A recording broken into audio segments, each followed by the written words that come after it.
Hello guys, आपका बायोशूटर हर्षल सिंह। आज जो टॉपिक लेके आए हैं अपन वो है बडिंग ईस्ट। स्पेशली ये रिप्रोडक्शन ऑर्गेनिज्म का जो फर्स्ट चैप्टर है 12th क्लास का, उसके अंदर ये टॉपिक है और एसेक्सुअल रिप्रोडक्शन के अंदर है। इस टॉपिक के अंदर जब एनसीईआरटी को अगर अपन टॉपिक देखते हैं तो एनसीईआरटी में एक डायग्राम दिया हुआ है ईस्ट का, ठीक है। In east the division is unequal division की बात करें, small which eventually get the separated and the mature into the new yeast organism की बात कर रहा है, यानी कि इनिशियली अटैच रह रहा है, ठीक है ना, उसके बाद वो अलग हो जाता है। इसने ये पॉइंट टाइप का आपको दिया है कि बर्ड के अंदर एसेक्सुअल रिप्रोडक्शन बर्डिंग के थ्रू होता है ईस्ट के अंदर। आज हम इसी टॉपिक को समझने की कोशिश करें कि इसमें जो बर्ड का फॉर्मेशन हुआ वो किस टाइप से हुआ है। इसमें कुछ पॉइंट अपन को समझने या हमें क्वेश्चन अपने दिमाग में आना चाहिए कि क्या क्या पॉइंट इसके अंदर ये है कि क्या ये जो बर्ड है उसकी साइज जो है वो मदर सेल के इक्वल होनी चाहिए थी या अनइक्वल की बात करें तो कितनी होनी चाहिए थी, ठीक है ना। और इसका जो पॉइंट है ये क्या किसी भी जगह पे इस बर्ड का फॉर्मेशन हो सकता है या कोई एक स्पेशल साइट होती है इसकी, ये भी एक पॉइंट क्वेश्चन ध्यान में रखना होता है। और किस पोजीशन के ऊपर ये डिटरमाइन होता है कि किस जगह पे बर्ड का फॉर्मेशन होगा और किस टाइप से बर्ड का फॉर्मेशन होता है, इस बात के ऊपर बात करेंगे स्पेशली। तो अपने पास में कुछ पॉइंट्स आए अपने दिमाग के अंदर, तो अपन उस पॉइंट्स को अपन कवर करेंगे। तो इसमें सबसे पहले जो डिवीजन हो रहा था उसमें सबसे पहले क्या था, साइटोकाइनेसिस। साइटोकाइनेसिस सबसे इंपॉर्टेंट पॉइंट था इसके अंदर, क्योंकि डिवीजन हो रहा है साइटोकाइनेसिस के थ्रू। तो साइटोकाइनेसिस की इंपॉर्टेंस जो होती है वो सेल प्रोलिफरेशन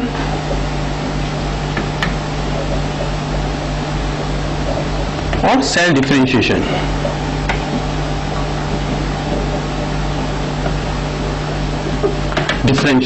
ये दो जो पॉइंट होते हैं ये साइटोकाइनेसिस के सबसे इंपॉर्टेंट पॉइंट होते हैं। तो ये जो साइटोकाइनेसिस है हुआ आपका, इसमें अपन को देखना है कि क्या जो बडिंग हो रही थी उसमें क्या इवेंट्स आ रहे हैं। इवेंट्स जो आ रहे हैं इसके अंदर, इवेंट्स जो हैं तो पहला जो इवेंट्स होता है स्पेशली वो साइट का रिकॉग्निशन करना, वो साइट कौन सी साइट है, ठीक है ना। ये जो साइट होती है ये इसको स्पेशली CDC42 जो प्रोटीन होती है उसके थ्रू अपन इसकी सेल ग्रोथ होती है, ठीक है ना। सेल ग्रोथ होती है और इसके अंदर एक खास बात और होती है, CD42 के थ्रू ये क्या होता है कि एक्टिन फिलामेंट जो होते हैं, एक्टिन जो प्रोटीन होती है उसकी केबल बन जाती है और पैचेज हो जाते हैं।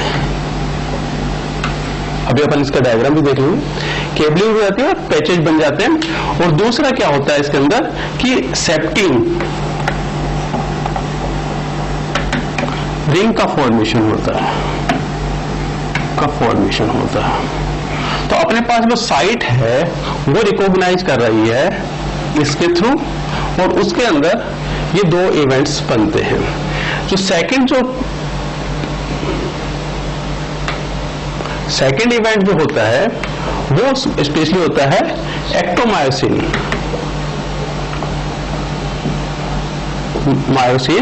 रिंग का फॉर्मेशन होना। तीसरा जो साइट होता है प्राइमरी सेप्टम का फॉर्मेशन होना। और चौथा जो पॉइंट होता है वो होता है सेकेंडरी सेप्टम का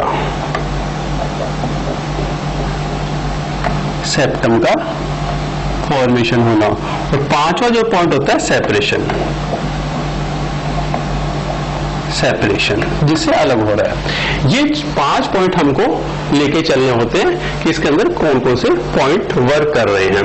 तो सबसे पहले अगर हम देखें तो जब मैंने बात की early G1, late G1 and G2, तो साइट जो होती है स्पेशली वो जो साइट फॉर्मेशन होगा, यानी कि हम किस जगह पे इस फॉर्मेशन होगा बर्ड का, वो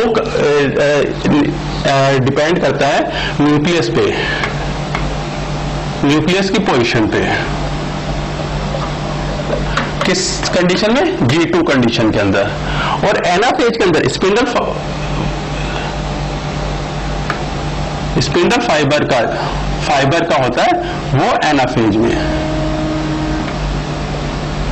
ये दो पॉइंट जो होते हैं ये साइड फिक्स करते हैं किस जगह पे उसका फॉर्मेशन होना है। तो सेल जो है उसके इस जगह पे यानी जो साइड फिक्स हुई है G2 और एनाफेज कंडीशन के अंदर जो फिक्स की है उसमें CDC42 जो प्रोटीन था वो आके कनेक्ट होता है जिससे सेल ग्रोथ हो जाती है, जिसको हम बर्ड कह रहे हैं। ठीक है ना। अब यहां पर क्या होता है, जो एक्टिन फिलामेंट जो होते हैं वो स्पेशली केबलिंग का काम करते हैं और इसको ग्रोथ करवाते हैं।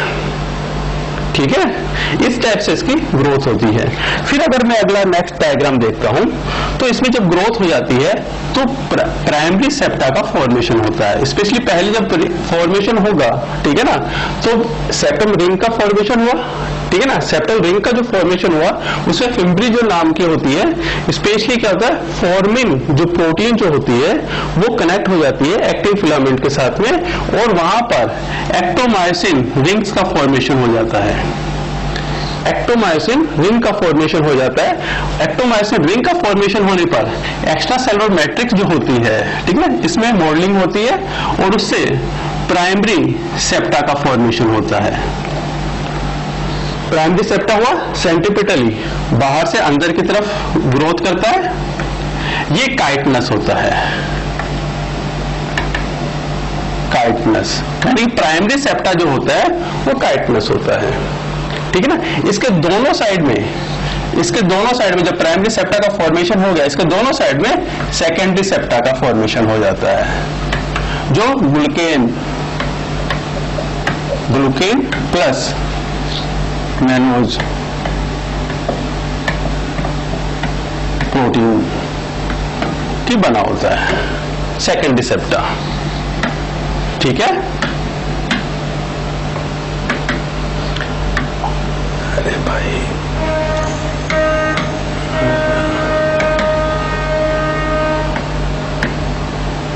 ठीक है, सेकेंडरी सेप्टा हो गया। अब अपन को जो देखना है, स्पेशली जब हम बात करेंगे कि फॉर्मिन जो हुआ यानी कि AM यानी कि एक्टो मायोसिन रिंग जो है वो स्पेशली फॉर्मिन प्रोटीन जो होती है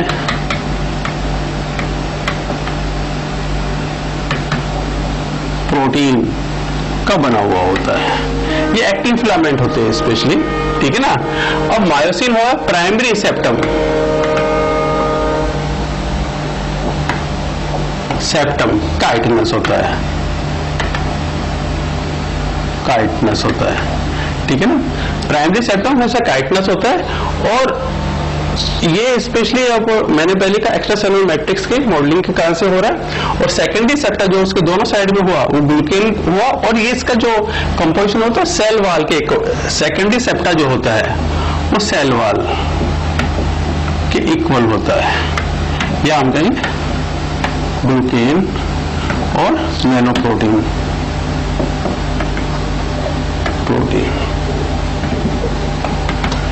अब ये दोनों सेप्टा बने, उसके बीच में जब सेकेंडरी सेप्टा होगा तो प्राइमरी सेप्टा के सेंटर पॉइंट में यानी कि ब्रेकेज होगा, डिग्रेडेशन होगा, वो स्पेशली एंजाइम्स के थ्रू होता है। एंजाइम्स, डिग्रेडेशन एंजाइम वो होता है एंडोकाइटनेज,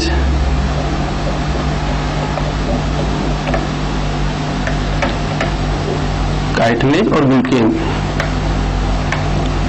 ग्लूकेनेज। ये जो प्रोटीन जो होती है उनके, या हम कहेंगे एंजाइम्स जो होते हैं उनके कारण से डिग्रेडेशन हो जाता है, उसके कारण से ये जो एरिया होता है ये ब्रेक हो जाता है और जो दोनों सेल्स होती है वो सेपरेट हो जाती है। तो इस टाइप से बडिंग होती है और सेल सेपरेट अलग हो जाती है।